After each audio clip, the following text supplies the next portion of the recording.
Waumini wa Dayosisi ya Kibondo Kanisa Anglikana Tanzania tarehe 6 Aprili 2026 walijitokeza kwa wingi katika kanisa kuu la Mtakatifu Hilario Kibondo kushiriki ibada ya misa takatifu maalum ya upatanisho na msamaha. Ibada hiyo maalum iliongozwa na Askofu Daudi Ndahana ili kuomba toba na msamaha kwa Mungu kufuatia mgogoro ulioibuka wakati wa uchaguzi wa kumpata askofu wa pili wa dayosisi hiyo mwezi Septemba mwaka 2025 ambao uliwagawa waumini na baadhi yao kutengwa na kanisa.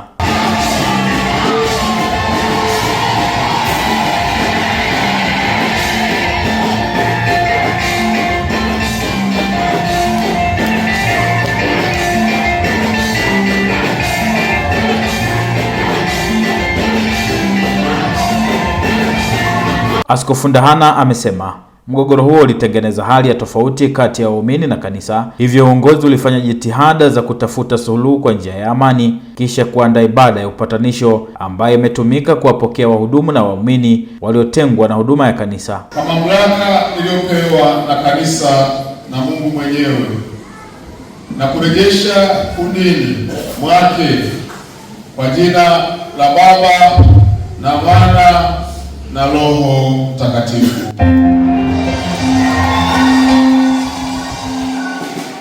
Amen.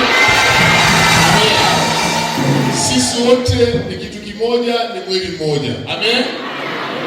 Tushirikiane kwa ajili ya kuhudumiana. Sema amina. Mwambie mwenzako tuhudumiane. Kasisi Canon Dr. George Otieno Lawi, katibu mkuu Kanisa Anglikana Tanzania, alishiriki ibada hiyo na kueleza kufurahishwa na hatua ya maridhiano iliyofikiwa na Dayosisi ya Kibondo ili kulinda afya ya kanisa. Lakini Mungu hakuna aliyeshinda. Wewe Yesu umeshinda, maana umejitwalia utukufu na kanisa lako umeliunganisha na kulirejesha nyumbani. Asante kwa sababu sisi sote tumepokea neema ya kusamehewa. Asante kwa sababu sisi sote tumepokea neema ya kukubalika na wewe. Uturuhusu sasa tufurahi katika utukufu wako na tuzidi kusonga mbele katika safari yetu ya imani, kwa jina la Baba na Mwana na Roho Mtakatifu. Amen. Wakizungumza kwa niaba ya waumini waliorudishwa kundini kuendelea na ushirika wa Kanisa Anglikana katika Dayosisi ya Kibondo, James Ngomagi na Sedekia Ruduga walisema baada ya kutafakari kwa kina waliona ni vyema kujishusha na kuomba toba mbele za Mungu ili kuliponya kanisa. Tunashukuru kanisa kwa kutukubali ombi letu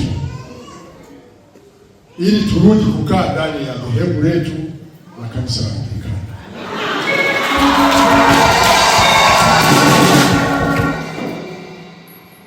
Kwenye maneno ya utani tulikuwa tunasema hata wakikataa kutupokea sisi tutakaa humo kanisani mpaka Yesu.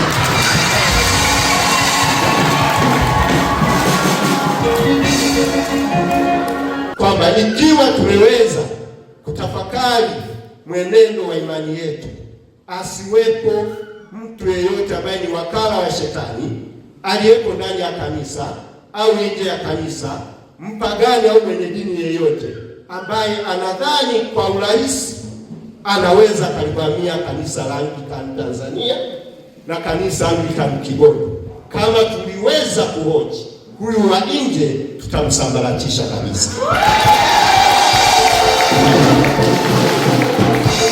Baadhi ya waumini walioshiriki ibada hiyo ikiwemo Bwana za Moyoni Uzale, Lameki Kagina, Bi Irene Ulimwengu na Jennifer Wilson walisema ibada hiyo imekuwa ya baraka na mafanikio kwa kanisa la Mungu. Lakini tunamshukuru Mungu kwamba siku ya leo Mungu Mwenyezi ametuwezesha kuwa na ibada ya toba na tumesamehana na mwisho wa siku tumekuwa na maridhiano. Na sasa tunakwenda kwa pamoja kulijenga kanisa letu na kuijenga dayosisi yetu ya Kibondo. Leo ni siku nzuri, ni siku ya furaha.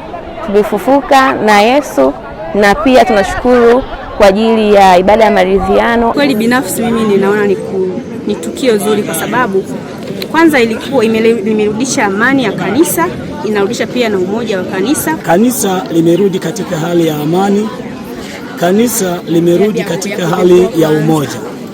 Lakini pia kubwa zaidi ni kuondoa ile tofauti ambayo ilikuwepo baina ya kanisa pamoja na baadhi ya waumini. Kweli kwa siku ya leo tulikuwa na ibada nzuri. Ibada leo ilikuwa nzuri sana na imani kila mmoja ameifurahia na ameipenda. Ibada hiyo ilitanguliwa na zoezi la kuteketeza kwa moto fimbo na miti iliyotumiwa wakati wa vurugu za mchakato huo ili kuonesha kuwa jambo hilo limeisha kabisa na kuendelea kulitangaza jina la Mungu.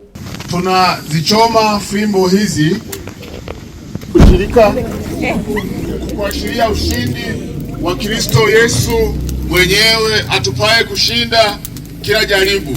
Kwa jina la Mungu Baba, Mwana na Roho Mtakatifu. Amen.